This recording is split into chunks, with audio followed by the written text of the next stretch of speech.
9 games since the All-Star break, Coach. What would you say you guys are doing much better now than you were maybe prior to the break? I think our defense has taken a step forward. What we've asked our guys to continue to do, protecting the paint, rebounding the basketball, just knowing game plan and assignments. I think we've done a very good job there. Offensively, still continuing to work on our pace, picking up, being able to get the early easy baskets, but that's going to stem from our defensive side of the ball. Kind of going off of that, Paolo's had a really strong run since the All-Star last of the games.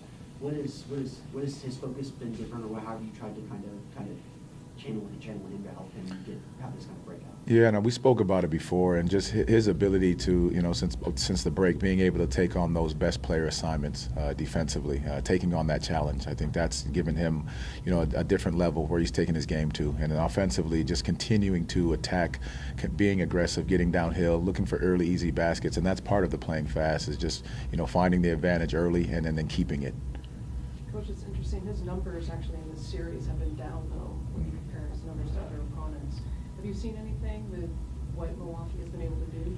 Yeah, I think Doc and the defensive crew, I think Buck, they do a great job of just packing the paint in, and so they're forcing the outside shot. I think they give up pretty much the most, but it's because they're packing the paint in, and so our team's strength is to get downhill, and their ability to pack the paint at the right time, makes that a little bit more difficult to get to the free throw line, to get downhill.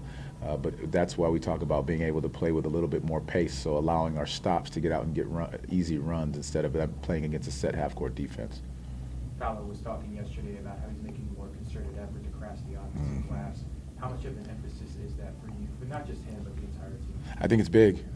You talk about the possession battles within a game, and that's how you win them. You try to turn teams over one, and then you try to win the offensive rebounding game. And I think the more possessions you can get in a game, the more chances you give yourself to win.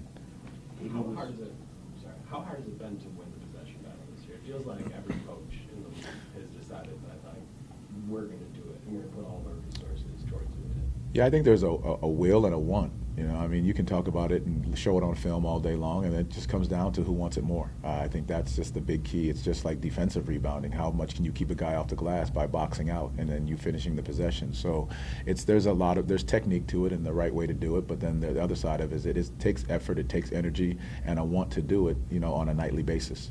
How do you coach that, telling your guys that exact thing? Film. You got to go through film. You've got to point out the areas where rebounds are coming off, and understand how teams are being played. And it takes energy. It takes a lot of energy and effort. So you've got to be willing and wanting to do it. And so it's film sessions when they don't go, and then rewarding them and praising them when they do go, because those small 1 or 2 possessions can change a game. The big offensive rebounds at the end of a game that Wendell Carter has had, changes the game. The big offensive rebounds that Sims had against us before the break, those change a game. And so you show those as those are game-winning plays, and then that's how guys kind of registered a little bit more. AB was ruled out today. I know that the fact that he was there. How's he doing in general, and kind of what's the feeling on? Yeah, he'll be out tonight, and just he's getting looked at, and we'll just continue to monitor him and see how he goes.